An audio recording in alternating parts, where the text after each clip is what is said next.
Dayan, ay talagang malaking bagay yan. Kino-corroborate niya yung sinabi ni Kerwin Espinosa.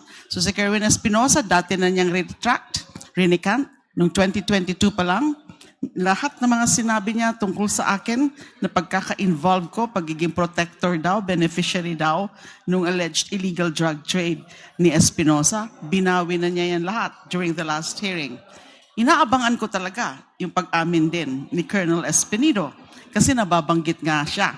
And natatandaan ko, nung sa Senate inquiry, meron din siyang sinasabi tungkol dun sa nasa listahan ako, na protector ako. He's probably referring dun sinasabi na affidavit ni Mayor Espinosa. So, at least, another proof na talagang gawa lang lahat yung mga naging akusasyon sa akin. Hindi lang yung mga nasa bilibid, kundi ito, yung sa Kerwin Espinosa alleged illegal drug trade. So natutuwa pa ako na, kasi nga si Colonel Espinido, nung sa Senado, ay talagang umiiwas siya. Lagi lang niya sinasabi, alam ng Panginoon, the truth will set you free. Maski nung kinausap niya ako after the hearing, ganun din. Pero na-sense ko na kaagad na meron siyang mga mas alam pa. So now he's saying that, na he never knew me, being involved in the illegal drug trade. Kasi yung nakita daw niya ako noon, na-meet niya ako noon, nasabi niya yung dati sa akin na dati pala, na-meet niya ako when I was a CHR chairperson. That's all. And then so, ngayon, sinabi na niya na hindi niya ako talaga kilala, na hindi ako involved sa illegal drugs. Sinabi rin niya na hindi niya talaga kilala si Ronnie Dayan kasi yung tinuturo nila na tumanggap ng pera for me. So, it's been recanted by both Kerwin Espinosa and also by Colonel Espinido. So lahat po ito unraveling of the truth. Lahat ito kasama sa vindication ko. Kasi ako naman po, wala akong duda na wala akong kinalaman dyan. Well, inosente ako in all forms of illegal drug trade. Whether it is with the bilibid o dyan sa Kerwin Espinosa alleged illegal drug trade. Wala akong kinalaman dyan. Kaya alam ko na kaagad na script lahat yun. Alam ko na kaagad na meron lang nagpuwersa sa kanila para idawit ako. Just like yung sa bilibid mga bilibid inmates. Oh yes, ginagawa na po ng mga abogado ko, just like na yung pagpa-file ng mga sino talaga, sino yung may kagagawan ng mga pagsinungaling din sa akin. Yung mga kasinungalingan ng mga naging witnesses nila dun sa 3 drug cases ko, yung mga bilibid inmates. At ito ngayon, at least meron talaga na witness or witnesses, direct knowledge, yung pagpuwersa sa kanila, instruct sa kanila na idawit ninyo si De Lima. So si Kerwin Espinosa, that's very much within his personal knowledge. Now his story is very credible because that is the truth na hindi talaga ako sangkot sa illegal drugs. Parang nagbago yung ihip ng hangin dito sa house. How does it feel, ma'am, na finally may vindication naman ito? Maganda talagang pakiramdam ko dyan. Kasi narinig nyo naman kanina no, sa early part of my opening statement na sana noon pa yan. Na kasi noon ako lang and anong ginawa? Binaliktad nila yung katotohanan. Ako ang tinuro nila because they really wanted to silence me and to destroy my reputation. And para siguro maging leksyon din sa iba. Lalo na yung mga politiko and public officials, na you better not say anything about the drug war. Na katulad ni De Lima, she was really, that I was all against the killings. I'm not against the campaign, the anti-illegal drug campaign, but I am definitely against the EJ case. So siguro yun ang leksyon na parang ini-impart niya sa lahat. Kung gayahin nyo rin sa De Lima, susunod kayo, kakasuhan kayo, kung ano. And then yung mga lumalabas ngayon. Tapos yung ginamit lang, yung war on drugs sa pagpapatay ng mga personalidad na hindi pa nga napapatunayan nasangkot sila. Yun na yung mga mayors na yan, yung mga lumalabas ngayon na pinapatay din pala. Simply because they are supposed to be part of that drug list na hindi naman natin alam kung ano yung naging vetting and validation ng drug list na yan. Yung testimony rin ng former Iloilo City Mayor Mabilog na tinakot din siya na gusto niyang gustong ipaturo sa kanya yung ilan pang mga personalidad na nasa opposition. So this whole drug war is indeed fake. Harap dapat sana kayo ni President Duterte sakali ngayon kung dumalo po siya pero hindi nga po siya natuloy. Sakali kung nandito siya, meron po ba kasi sasabihin o may mensahe pa kayo sa akin? Interesado rin ako kung ano talaga yung mga sasabihin niya. Sana nga nandito siya.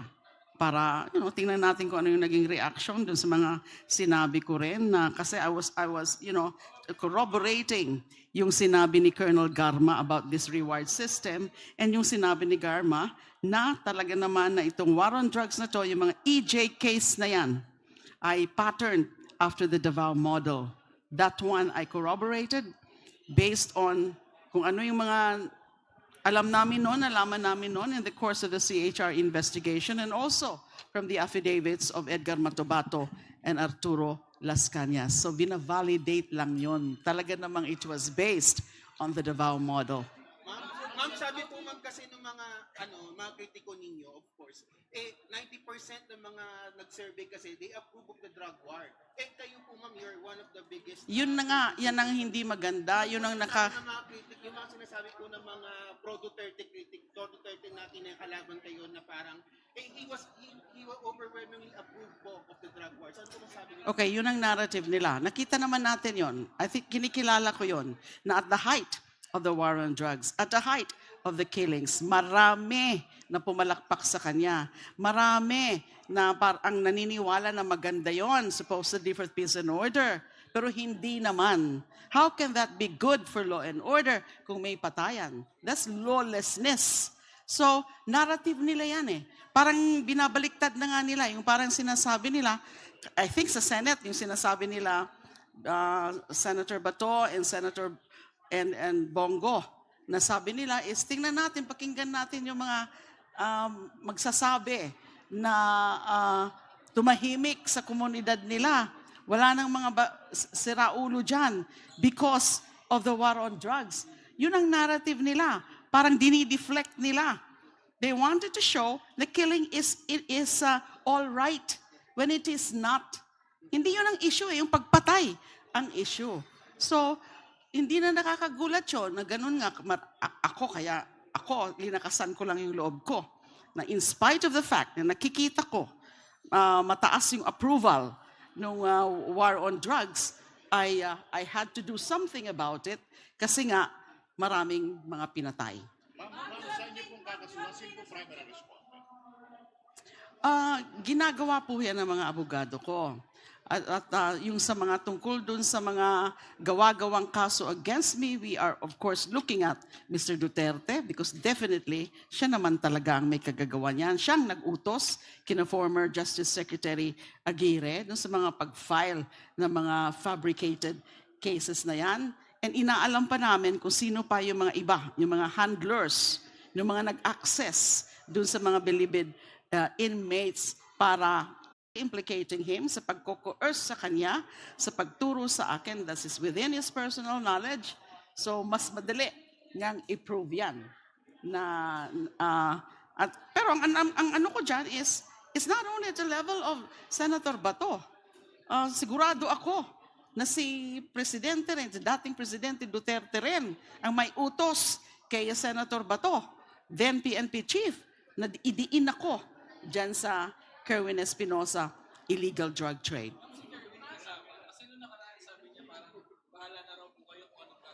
Pinag-aaralan po yan ng aming mga abogado kasi he would be really the direct witness on that. Siya magiging state witness pero ini-evaluate pa po lahat yan. Ma'am, what can you say po na ang Senate mag-hearing din po ng war on drugs po ulit? Okay, tignan natin kung anong pinaka-direction nila. Ang worry ko nga dyan, that's why I'm still pushing for Truth Commission in spite of the great efforts of Quadcom na hindi ko actually, honestly, I didn't expect na ganyan ang magiging takbo sa Quadcom na dumadami ang lumalabas na mga revelasyon. Now we have a Senate which will also say, or the Senate, magkakaroon ng sapat na panahon na tingnan lahat yan. Kasi complexities of the drug war, hindi lang yung mga tungkol sa pagpatay, yung lahat na mga pwedeng tingnan. And the core mandate of Congress is lawmaking, a passage of yung legislation process. So I don't, kasi paano yan, baka mapabayaan na yung mga ibang trabaho nila. And mas maganda, lalo na, kasi there's this possibility also, and then respected people sa law enforcement sector, etc. So yan po ang aking pananaw dyan. Siguro mas maganda later kung meron pa rin Truth Commission. Na-invite po ba kayo today's hearing? Or nag-volunteer kayo to? No, they invited me. I received a notice. Yeah, I don't have any reason not to. So why not?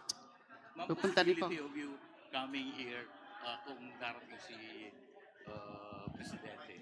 It depends if the committee again invites me. Kung sakaling dumating na, either in the next hearing or whatever subsequent hearings, kung iimbitahan po ako, pupunta po ako. May inaasahan nyo kayong Dahil pa yun sa yung mga members ng Quad Committee were also members of committees that conducted hearings that actually indicated your recommendation. Okay, hindi naman siguro lahat sila ay kasama dun sa committee na yon.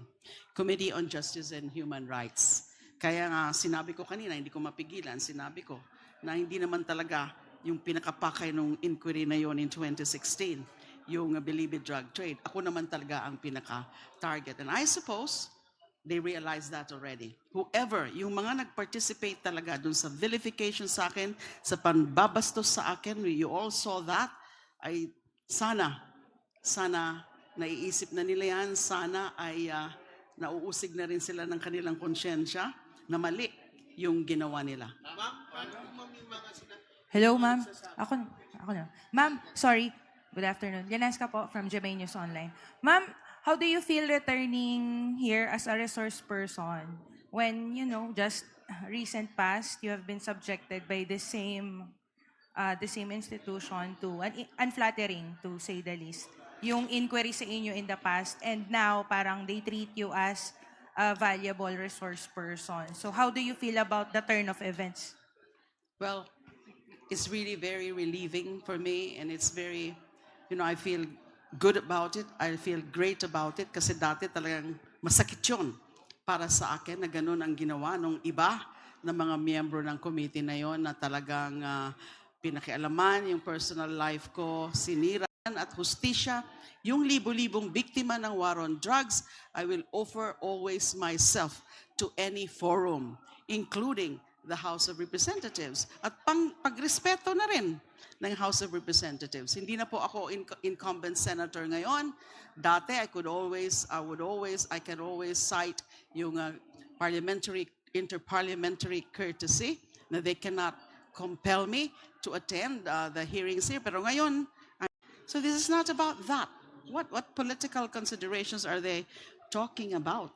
When I was right there as one of the earliest victims of Duterte. Kasi EJ case nga, yung karamihan ng ako, inano nila yung aking reputation sa mga gawa-gawa, mga kasinungalingan. So don't you think anyone else would do the same to really search more for truth and demand for accountability sa ginawa sa akin? Hindi basta-basta yung ginawa sa akin. In fact, that was an unprecedented case of persecution. Ma'am, are you also willing to personally assist po yung pamilya ng mga EJK victims na walang mamultahan ngayon or nahihirapan magreklamo? Oh yes, kasi sometimes I would also interact with certain NGOs handling these EJK families, assisting these EJK families. Are you ready to face the president? Well, if I'm invited to the next hearing, yes. Inihintay ko siya ngayon eh. He did not.